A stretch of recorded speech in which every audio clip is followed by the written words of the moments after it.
As mentioned, we are going to be joined in a moment by two of the finalists from the top 16 of Miss SA this year. And in fact, it's a conversation you will be leading. Hello, Caesar.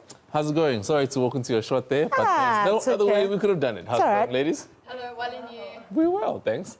So as Goose was saying, we've got the privilege of chatting to two of this year's Miss South Africa top 16 finalists. Errin Brits is 22 and comes from Rand Park Ridge in Johannesburg. And then we've also got Loren Leigh, Jenneker, who's 24, and she's studying towards a BCom.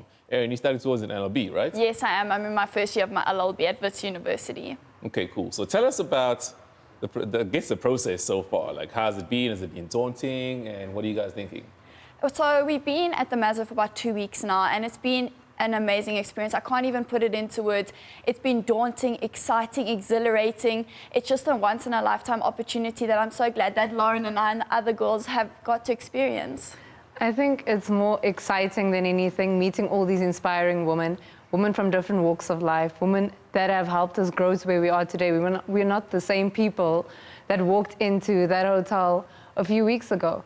So you learn a lot. I think that's something that you can take with you forever, is what I've learned from these women specifically. Okay, now a lot of people that you speak to, right, they'll say, I wasn't really trying to take part in the competition and then a friend convinced me. Was it the same with you guys or was it a childhood dream? For me, it's always been a childhood dream, but I had a little bit of a personal struggle. When I looked at the previous Miss South Africas, I saw an image of perfection, and I thought, wow, there's things about me that aren't perfect. I have wider hips in industry size, I have thicker thighs in industry size, and all of those things I pushed aside this year, and I was like, you know what, all those imperfections are things that make me relatable to the everyday South African woman, and that's what made me enter this year.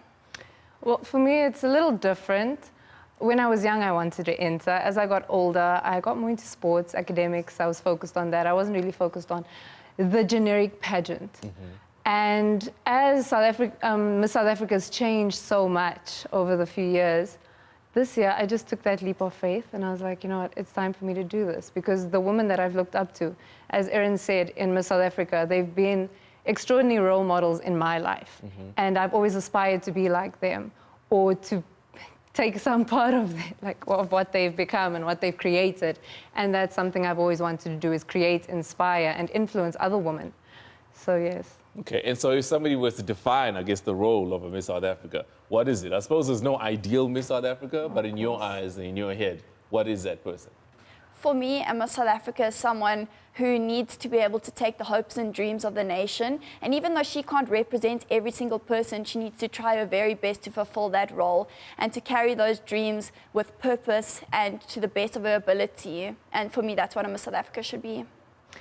I think a Miss South Africa is a woman that evokes change.